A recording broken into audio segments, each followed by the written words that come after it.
5ஆம் அதிகாரம். அன்றியும் உள்ளும் புறம்பும் எழுதப்பட்டு 7 முத்திரைகளால் முத்திரிக்கப்பட்டிருந்த ஒரு புஸ்தகத்தை சிங்காசனத்தின் மேல் வீற்றிருக்கிறவருடைய வலது கரத்திலே கண்டேன். புஸ்தகத்தை திறக்கவும் அதன் முத்திரைகளை உடைக்கவும் பாத்திரவான் யார் என்று மிகுந்த சத்தமிட்டு கூறுகிற பலமுள்ள ஒரு தூதனையும் கண்டேன். வானத்திலாவது பூமியிலாவது பூமியின் கீழாவது ஒருவனும் அந்த புஸ்தகத்தை திறக்கவும் அதை பார்க்கவும் கூடாதிருந்தது. ஒருவனும் அந்த புஸ்தகத்தை திறந்து வாசிக்கவும் அதை பார்க்கவும் பாத்திரவானாக காணப்படாததினால் நான் மிகவும் அழுதேன். அப்பொழுது மூப்பர்களில் ஒருவன் என்னை நோக்கி, நீ அழ வேண்டாம். இதோ யூதா கோத்திரத்து சிங்கமும் தாவீதின் வேறுமானவர் புஸ்தகத்தை திறக்கவும் அதன் 7 முத்திரைகளையும் உடைக்கவும் ஜெயங்கொண்டிருக்கிறார் என்றான்.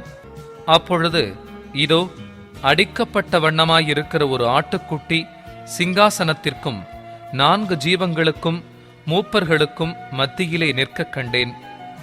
அது 7 கொம்புகளையும் 7 கண்களையும் உடையதாயிருந்தது. அந்த கண்கள் பூமியெங்கும் அனுப்பப்படுகிற தேவனுடைய 7 ஆவிகளேயாம். அந்த ஆட்டுக்குட்டியானவர் வந்து சிங்காசனத்தின் மேல் உட்கார்ந்தவருடைய வலது கரத்திலிருந்த புஸ்தகத்தை வாங்கினார். அந்த புஸ்தகத்தை அவர் வாங்கின போது அந்த 4 ஜீவன்களும் 24 மூப்பர்களும் தங்கள் தங்கள் சுரமண்டலங்களையும் பரிசுத்தவான்களுடைய ஜெபங்களாகிய தூப வர்க்கத்தால் நிறைந்த பொற்கலசங்களையும் பிடித்து கொண்டு ஆட்டுக்குட்டியானவருக்கு முன்பாக வணக்கமாய் விழுந்து, தேவரீர் புஸ்தகத்தை வாங்கவும் அதன் முத்திரைகளை உடைக்கவும் பாத்திரராயிருக்கிறீர். ஏனெனில் நீர் அடிக்கப்பட்டு சகல கோத்திரங்களிலும் பாஷைக்காரரிலும் ஜனங்களிலும் ஜாதிகளிலுமிருந்து எங்களை தேவனுக்கென்று உம்முடைய இரத்தத்தினாலே மீட்டுக்கொண்டு எங்கள் தேவனுக்கு முன்பாக எங்களை ராஜாக்களும் ஆசாரியர்களுமாக்கினீர். நாங்கள் பூமியிலே அரசாளுவோம் என்று புதிய பாட்டை பாடினார்கள். பின்னும் நான் பார்த்தபோது சிங்காசனத்தையும் ஜீவன்களையும் மூப்பர்களையும் சூழ்ந்திருந்த அநேக தூதர்களுடைய சத்தத்தை கேட்டேன். அவர்களுடைய இலக்கம் 10,000 10,000ஆகவும் 1000 இருந்தது. அவர்களும் மகா சத்தமிட்டு, அடிக்கப்பட்ட ஆட்டுக்குட்டியானவர் வல்லமையையும் ஐஸ்வர்யத்தையும் ஞானத்தையும் பலத்தையும் கனத்தையும் மகிமையையும் ஸ்தோத்திரத்தையும் பெற்றுக்கொள்ள பாத்திரனாயிருக்கிறார் என்று சொன்னார்கள். அப்பொழுது வானத்திலும் பூமியிலும் பூமியின் கீழும் இருக்கிற சிருஷ்டிகள் யாவும், சமுத்திரத்தில் உள்ளவைகளும் அவற்றுள்ளடங்கிய வஸ்துக்கள் யாவும் சிங்காசனத்தின் மேல் வீற்றிருக்கிறவருக்கும் ஆட்டுக்குட்டியானவருக்கும் ஸ்தோத்திரமும் கனமும் மகிமையும் வல்லமையும் சதா காலங்களிலும் உண்டாவதாக என்று சொல்ல கேட்டேன். அதற்கு 4 ஜீவன்களும் ஆமென் என்று சொல்லின. 24 மூப்பர்களும் வணக்கமாய் விழுந்து சதா காலங்களிலும் உயிரோடு இருக்கிறவரை தொழுது கொண்டார்கள். 6ஆம் அதிகாரம். ஆட்டுக்குட்டியானவர் முத்திரைகளில் ஒன்றை உடைக்கக் கண்டேன். அப்பொழுது 4 ஜீவன்களில் ஒன்று என்னை நோக்கி, நீ வந்து பார் என்று இடிமுழக்கம் போன்ற சத்தமாய்ச் சொல்ல கேட்டேன். நான் பார்த்தபோது இதோ ஒரு வெள்ளை குதிரையை கண்டேன். அதன் மேல் ஏறியிருந்தவன் வில்லை பிடித்திருந்தான். அவனுக்கு ஒரு கிரீடம் கொடுக்கப்பட்டது. அவன் ஜெயிக்கிறவனாகவும் ஜெயிப்பவனாகவும் புறப்பட்டான். அவர் 2ஆம் முத்திரையை உடைத்தபோது 2ஆம் ஜீவனானது, நீ வந்து பார் என்று சொல்ல கேட்டேன். அப்பொழுது சிவப்பான வேறொரு குதிரை புறப்பட்டது. அதன் மேல் ஏறி இருந்தவனுக்கு பூமியில் உள்ளவர்கள் ஒருவரையொருவர் கொலை செய்யத்தக்கதாக சமாதானத்தை பூமியிலிருந்தெடுத்து போடும்படியான அதிகாரம் கொடுக்கப்பட்டது. ஒரு பெரிய பட்டயமும் அவனுக்கு கொடுக்கப்பட்டது. அவர் 3ஆம் முத்திரையை உடைத்தபோது 3ஆம் ஜீவனானது, நீ வந்து பார் என்று சொல்ல கேட்டேன். நான் பார்த்தபோது இதோ ஒரு கருப்பு குதிரையை கண்டேன். அதன் மேல் ஏறியிருந்தவன் ஒரு தராசை தன் கையிலே பிடித்திருந்தான். அப்பொழுது ஒரு பணத்துக்கு 1 படி கோதுமை என்றும் ஒரு பணத்துக்கு 3 படி வார்கோதுமை என்றும் எண்ணெயையும் திராட்சரசத்தையும் சேதப்படுத்தாதே என்றும் 4 ஜீவன்களின் மத்தியிலிருந்து உண்டான சத்தத்தை கேட்டேன். அவர் 4ஆம் முத்திரையை உடைத்தபோது 4ஆம் ஜீவனானது, நீ வந்து பார் என்று சொல்லும் சத்தத்தை கேட்டேன். நான் பார்த்தபோது இதோ மங்கின நிறமுள்ள ஒரு குதிரையை கண்டேன். அதன் மேல் ஏறியிருந்தவனுக்கு மரணம் என்று பெயர். பாதாளம் அவன் பின் சென்றது. பட்டயத்தினாலும் பஞ்சத்தினாலும் சாவினாலும் பூமியின் துஷ்ட மிருகங்களினாலும் பூமியின் காற்பங்கில் உள்ளவர்களை கொலை செய்யும்படியான அதிகாரம் அவைகளுக்கு கொடுக்கப்பட்டது. அவர் 5ஆம் முத்திரையை உடைத்தபோது தேவ வசனத்தின் நிமித்தமும் தாங்கள் கொடுத்த சாட்சியின் நிமித்தமும் கொல்லப்பட்டவர்களுடைய ஆத்துமாக்களை பலிபீடத்தின் கீழே கண்டேன். அவர்கள், பரிசுத்தமும் சத்தியமும் உள்ள ஆண்டவரே, தேவரீர் பூமியில் மேல் குடியிருக்கிறவர்களிடத்தில் எங்கள் இரத்தத்தை குறித்து எதுவரைக்கும் நியாயத்தீர்ப்பு செய்யாமலும் பழி வாங்காமலும் இருப்பீர் என்று மகா சத்தமிட்டு கூப்பிட்டார்கள். அப்பொழுது அவர்கள் ஒவ்வொருவருக்கும் வெள்ளை அங்கிகள் கொடுக்கப்பட்டது. அன்றியும் அவர்கள் தங்களைப் போல கொலை செய்யப்பட போகிறவர்களாகிய தங்கள் உடன்படிவிடைக்காரரும் தங்கள் சகோதரருமானவர்களின் தொகை நிறைவாகுமளவும் இன்னும் கொஞ்ச காலம் இளைப்பாற வேண்டும் என்று அவர்களுக்கு சொல்லப்பட்டது. அவர் 6ஆம் முத்திரையை உடைக்கக் கண்டேன். இதோ பூமி மிகவும் அதிர்ந்தது. சூரியன் கருப்பு கம்பளியைப் போல கருத்தது. சந்திரன் இரத்தம் போலாயிற்று. அத்திமரமானது பெரும் காற்றினால் அசைக்கப்படும் போது அதன் காய்கள் உதிர்கிறது போல வானத்தின் நட்சத்திரங்களும் பூமியிலே விழுந்தது. வானமும் சுருட்டப்பட்ட புஸ்தகம் போலாகி விலகிப் போயிற்று. மலைகள் தீவுகள் யாவும் தங்கள் இடங்களை விட்டு அகன்று போயின. பூமியின் ராஜாக்களும் பெரியோர்களும் ஐஸ்வர்யவான்களும் சேனை தலைவர்களும் பலவான்களும் அடிமைகள் யாவரும் சுயாதீனர் யாவரும் பர்வதங்களின் குகைகளிலும் கண்மலைகளிலும் ஒளித்துக்கொண்டு பர்வதங்களையும் கண்மலைகளையும் நோக்கி, நீங்கள் எங்கள் மேல் விழுந்து சிங்காசனத்தின் மேல் வீற்றிருக்கிறவருடைய முகத்திற்கும் ஆட்டுக்குட்டியானவருடைய கோபத்திற்கும் எங்களை மறைத்துக் கொள்ளுங்கள். அவருடைய கோபாக்கினையின் மகா நாள் வந்துவிட்டது. யார் நிலைநிற்க கூடும் என்றார்கள். 7ஆம் அதிகாரம். இவைகளுக்கு பின்பு பூமியின் 4 திசைகளிலும் 4 தூதர்கள் நின்று, பூமியின் மேலாவது சமுத்திரத்தின் மேலாவது ஒரு மரத்தின் மேலாவது காற்று அடியாத படிக்க பூமியின் 4 காற்றுகளையும் பிடித்திருக்க கண்டேன். ஜீவனுள்ள தேவனுடைய முத்திரை கோலையுடைய வேறொரு தூதன் சூரியன் உதிக்கும் திசையிலிருந்து ஏறி வரக் கண்டேன்.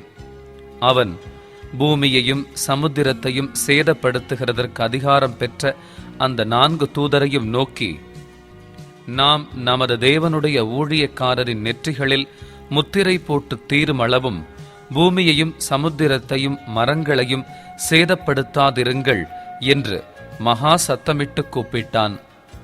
முத்திரை போடப்பட்டவர்களின் தொகையை சொல்லக் கேட்டேன். இஸ்ரவேல் புத்திரருடைய சகல கோத்திரங்களிலும் முத்திரை போடப்பட்டவர்கள் 144,000 பேர். யூதா கோத்திரத்தில் முத்திரை போடப்பட்டவர்கள் 12,000. ரூபன் கோத்திரத்தில் முத்திரை போடப்பட்டவர்கள் 12,000. காத் கோத்திரத்தில் முத்திரை போடப்பட்டவர்கள் 12,000. ஆசேர் கோத்திரத்தில் முத்திரை போடப்பட்டவர்கள் 12,000. நப்தலி கோத்திரத்தில் முத்திரை போடப்பட்டவர்கள் 12,000. மனாசே கோத்திரத்தில் முத்திரை போடப்பட்டவர்கள் 12,000. சிமியோன் கோத்திரத்தில் முத்திரை போடப்பட்டவர்கள் 12,000. லேவி கோத்திரத்தில் முத்திரை போடப்பட்டவர்கள் 12,000. இசக்கார் கோத்திரத்தில் முத்திரை போடப்பட்டவர்கள் 12,000. செபுலோன் கோத்திரத்தில் முத்திரை போடப்பட்டவர்கள் 12,000. யோசேப்பு கோத்திரத்தில் முத்திரை போடப்பட்டவர்கள் 12,000. பென்யமீன் கோத்திரத்தில் முத்திரை போடப்பட்டவர்கள் 12,000. இவைகளுக்கு பின்பு நான் பார்த்தபோது, இதோ சகல ஜாதிகளிலும் கோத்திரங்களிலும் ஜனங்களிலும் பாஷைக்காரரிலுமிருந்து வந்ததும் ஒருவனும் எண்ணக்கூடாததுமான திரளான கூட்டமாகிய ஜனங்கள் வெள்ளை அங்கிகளை தரித்து தங்கள் கைகளில் குருத்தோலைகளை பிடித்து சிங்காசனத்திற்கு முன்பாகவும் ஆட்டுக்குட்டியானவருக்கு முன்பாகவும் நிற்கக் கண்டேன். அவர்கள் மகா சத்தமிட்டு, இரட்சிப்பின் மகிமை சிங்காசனத்தின் மேல் வீற்றிருக்கிற எங்கள் தேவனுக்கும் ஆட்டுக்குட்டியானவருக்கும் உண்டாவதாக என்று ஆர்ப்பரித்தார்கள்.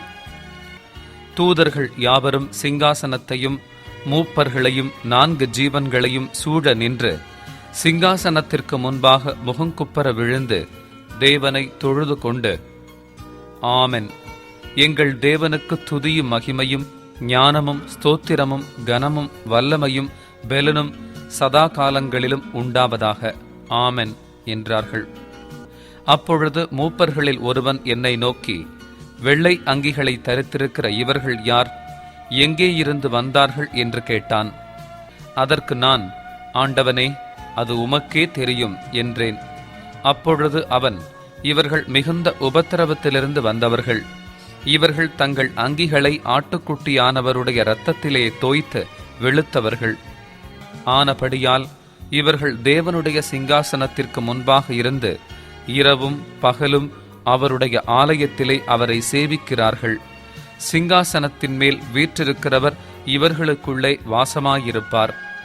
இவர்கள் இனி பசி அடைவதுமில்லை, இனி தாகம் அடைவதுமில்லை. வெயிலாவது உஷ்ணமாவது இவர்கள் மேல் படுவதுமில்லை. சிங்காசனத்தின் மத்தியில் இருக்கிற ஆட்டுக்குட்டியானவரே இவர்களை மேய்த்து இவர்களை ஜீவ தண்ணீர் உள்ள ஊற்றுகள் அண்டைக்கு நடத்துவார். தேவன் தாமே இவர்களுடைய கண்ணீர் யாவையும் துடைப்பார் என்றான். 8ஆம் அதிகாரம். அவர் 7ஆம் முத்திரையை உடைத்தபோது பரலோகத்தில் ஏறக்குறைய அரை மணி நேரமளவும் அமைதல் உண்டாயிற்று. பின்பு தேவனுக்கு முன்பாக நிற்கிற 7 தூதர்களையும் கண்டேன். அவர்களுக்கு 7 எக்காளங்கள் கொடுக்கப்பட்டது. வேறொரு தூதனும் வந்து தூபங்காட்டும் பொற்கலசத்தை பிடித்து பலிபீடத்தின் படியிலே நின்றான். சிங்காசனத்திற்கு முன்பாக இருந்த பொற்பீடத்தின் மேல் சகல பரிசுத்தவான்களுடைய ஜெபங்களோடும் செலுத்தும்படி மிகுந்த தூபவர்க்கம் அவனுக்கு கொடுக்கப்பட்டது. அப்படியே பரிசுத்தவான்களுடைய ஜெபங்களோடும் செலுத்தப்பட்ட தூபவர்க்கத்தின் புகையானது தூதனுடைய கையிலிருந்து தேவனுக்கு முன்பாக எழும்பிற்று.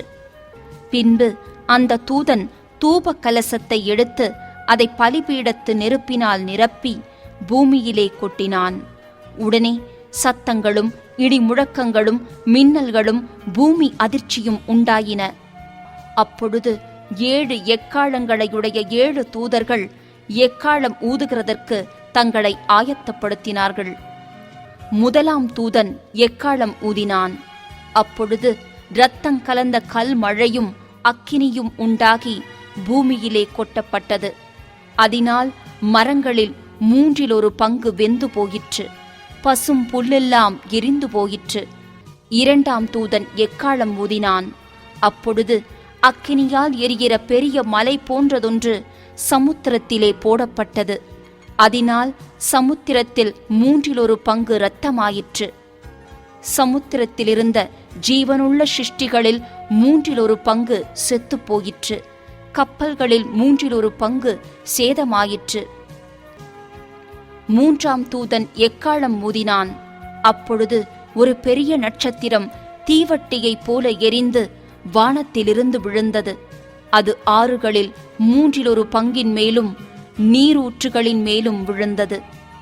அந்த நட்சத்திரத்திற்கு எட்டி என்று பெயர். அதனால் தண்ணீரில் 1/3 பங்கு எட்டியைப் போல கசப்பாயிற்று. இப்படி கசப்பான தண்ணீரினால் மனுஷரில் அநேகர் செத்தார்கள். 4ஆம் தூதன் எக்காளம் ஊதினான். அப்பொழுது சூரியனில் 1/3 பங்கும் சந்திரனில் 1/3 பங்கும் நட்சத்திரங்களில் 1/3 பங்கும் சேதப்பட்டது. அவற்றவற்றில் 1/3 பங்கு இருளடைந்தது. பகலிலும் 1/3 பங்கு பிரகாசமில்லாமற் போயிற்று. இரவிலும் அப்படியே ஆயிற்று. பின்பு ஒரு தூதன் வானத்தின் மத்தியிலே பறந்து வரக் கண்டேன். அவன் மகா சத்தமிட்டு, இனி எக்காளம் ஊதப்போகிற மற்ற 3 தூதருடைய எக்காளச் சத்தங்களினால் பூமியில் குடியிருக்கிறவர்களுக்கு ஐயோ ஐயோ ஐயோ ஆபத்து வரும் என்று சொல்லக் கேட்டேன். 9ஆம் அதிகாரம். 5ஆம் தூதன் எக்காளம் ஊதினான்.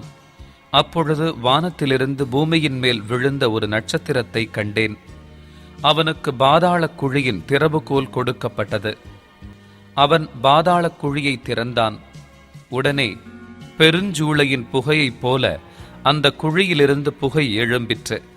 அந்த குழியின் புகையினால் சூரியனும் ஆகாயமும் அந்தகாரப்பட்டது. அந்த புகையிலிருந்து வெட்டுக்கிளிகள் புறப்பட்டு பூமியின் மேல் வந்தது. அவைகளுக்கு பூமியிலுள்ள தேள்களின் வல்லமை கொப்பான வல்லமை கொடுக்கப்பட்டது.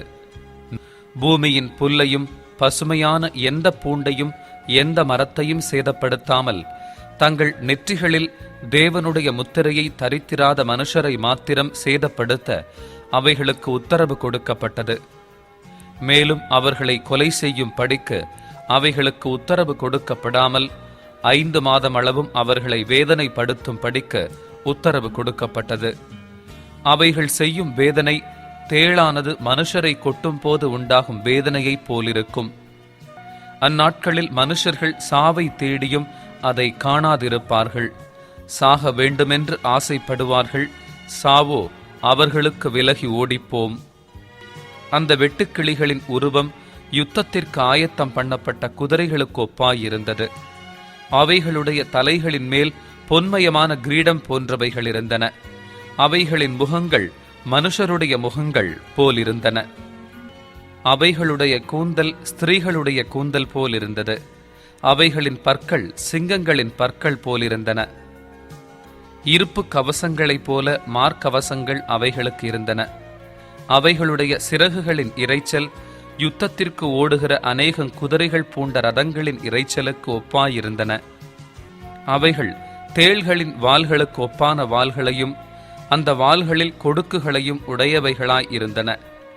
அவைகள் 5 மாதம் அளவும் மனுஷரை சேதப்படுத்துவதற்கு அதிகாரம் உடையவைகளாயிருந்தன. அவைகளுக்கு ஒரு ராஜன் உண்டு. அவன் பாதாளத்தின் தூதன். எபிரெய பாஷையிலே அபெத்தோன் என்றும் கிரேக்கு பாஷையிலே அப்பொல்லியோன் என்றும் அவனுக்கு பெயர். முதலாம் ஆபத்து கடந்து போயிற்று. இவைகளுக்கு பின்பு இன்னும் 2 ஆபத்துகள் இதோ வருகிறது. 6ஆம் தூதன் எக்காளம் ஊதினான். அப்பொழுது தேவனுக்கு முன்பாக இருந்த பொற்பீடத்தின் 4 கொம்புகளிலுமிருந்து ஒரு சத்தம் தோன்றி எக்காளத்தை பிடித்திருந்த 6ஆம் தூதனை நோக்கி, ஐபிராத் என்னும் பெரிய நதியண்டையிலே கட்டப்பட்டிருக்கிற 4 தூதர்களையும் அவிழ்த்து விடு என்று சொல்ல கேட்டேன்.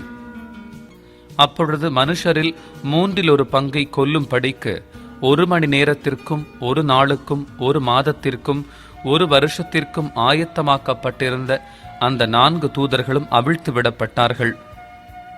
குதிரை சேனைகளாகிய இராணுவங்களின் தொகை 20 கோடியாயிருந்தது. அவைகளின் தொகையை சொல்ல கேட்டேன். குதிரைகளையும் அவைகளின் மேல் ஏறி இருந்தவர்களையும் நான் தரிசனத்தில் கண்ட விதமாவது, அவர்கள் அக்கினி நிறமும் நீல நிறமும் கந்தக நிறமுமான மார்க்கவசங்களையுடையவர்களாயிருந்தார்கள். குதிரைகளுடைய தலைகள் சிங்கங்களின் தலைகளைப் போலிருந்தன. அவைகளுடைய வாய்களிலிருந்து அக்கினியும் புகையும் கந்தகமும் புறப்பட்டன. அவைகளுடைய வாய்களிலிருந்து புறப்பட்ட அக்கினி புகை கந்தகம் என்னும் இம்மூன்றினாலும் மனுஷரில் 1/3 பங்கு கொல்லப்பட்டார்கள். அந்த குதிரைகளின் வல்லமை அவைகளுடைய வாயிலேயும் வாள்களிலேயும் இருக்கிறது. அவைகளுடைய வாள்கள் பாம்புகளுக்கு ஒப்பானவைகளாயும் தலைகள் உள்ளவைகளுமாயும் இருக்கிறது. அவைகளாலே சேதப்படுத்துகிறது. அப்படியிருந்தும் அந்த வாதைகளால் கொல்லப்படாத மற்ற மனுஷர்கள் பேய்களையும் பொன் வெள்ளி செம்பு கல்மரம் என்பவைகளால் செய்யப்பட்டவைகளாயும் காணவும் கேட்கவும் நடக்கவும் ஆட்டாதவைகளுமாயும் இருக்கிற விக்கிரகங்களையும் வணங்காத படிக்கு தங்கள் கைகளின் கிரியைகளை விட்டு மனம் திரும்பவும் இல்லை. தங்கள் கொலை பாதகங்களையும் தங்கள் சூனியங்களையும் தங்கள் வேசித்தனங்களையும் தங்கள் களவுகளையும் விட்டு மனம் திரும்பவும் இல்லை. 10ஆம் அதிகாரம். பின்பு பலமுள்ள வேறொரு தூதன் வானத்திலிருந்து இறங்கி வரக் கண்டேன். மேகம் அவனை சூழ்ந்திருந்தது. அவனுடைய சிரசின் மேல் வானவில் இருந்தது. அவனுடைய முகம் சூரியனைப் போலவும் அவனுடைய கால்கள் அக்கினி ஸ்தம்பங்களைப் போலவும் இருந்தது. திறக்கப்பட்ட ஒரு சிறு புஸ்தகம் அவன் கையில் இருந்தது. தன் வலது பாதத்தை சமுத்திரத்தின் மேலும் தன் இடது பாதத்தை பூமியின் மேலும் வைத்து சிங்கம் கெர்ச்சிக்கிறது போல மகா சத்தமாய் ஆர்ப்பரித்தான். அவன் ஆர்ப்பரித்த போது 7 இடிகளும் சத்தமிட்டு முழங்கின. அவ்வேழு இடிகளும் தங்கள் சத்தங்களை முழங்கின போது நான் எழுத வேண்டுமென்றிருந்தேன். அப்பொழுது 7 இடி முழக்கங்கள் சொன்னவைகளை நீ எழுதாமல் முத்திரை போடு என்று வானத்திலிருந்து ஒரு சத்தம் உண்டாகக் கேட்டேன். சமுத்திரத்தின் மேலும் பூமியின் மேலும் நிற்கிறதாக நான் கண்ட தூதன் தன் கையை வானத்திற்கு நேராக உயர்த்தி, இனி காலம் செல்லாது, ஆனாலும் தேவன் தம்முடைய ஊழியக்காரராகிய தீர்க்க தரிசிகளுக்கு சுவிசேஷமாய் அறிவித்தபடி 7ஆம் தூதனுடைய சத்தத்தின் நாட்களிலே அவன் எக்காளம் ஊதப்போகிற போது தேவ ரகசியம் நிறைவேறும் என்று வானத்தையும் அதில் உள்ளவைகளையும் பூமியையும் அதில் உள்ளவைகளையும் சமுத்திரத்தையும் அதில் உள்ளவைகளையும் சிருஷ்டித்தவரும் சதா காலங்களிலும் உயிரோடு இருக்கிறவருமானவர் மேல் ஆணையிட்டுச் சொன்னான். நான் வானத்திலிருந்து பிறக்க கேட்ட சத்தம் மறுபடியும் என்னுடனே பேசி, சமுத்திரத்தின் மேலும் பூமியின் மேலும் நிற்கிற தூதனுடைய கையிலிருக்கும் திறக்கப்பட்ட சிறு புஸ்தகத்தை நீ போய் வாங்கிக்கொள் என்று சொல்ல, நான் தூதனிடத்தில் போய் அந்த சிறு புஸ்தகத்தை எனக்கு தாரும் என்றேன். அதற்கு அவன், நீ இதை வாங்கி புசி, இது உன் வயிற்றுக்கு கசப்பாயிருக்கும், ஆகிலும் உன் வாய்க்கு இது தேனை போல மதுரமாயிருக்கும் என்றான். நான் அந்த சிறு புஸ்தகத்தை தூதனுடைய கையிலிருந்து வாங்கி அதை புசித்தேன். என் வாய்க்கு அது தேனை போல மதுரமாயிருந்தது. நான் அதை புசித்தவுடனே என் வயிறு கசப்பாயிற்று. அப்பொழுது அவன் என்னை நோக்கி, நீ மறுபடியும் அநேக ஜனங்களையும் ஜாதிகளையும் பாஷைக்காரரையும் ராஜாக்களையும் குறித்து தீர்க்க தரிசனம் சொல்ல வேண்டும் என்றான்.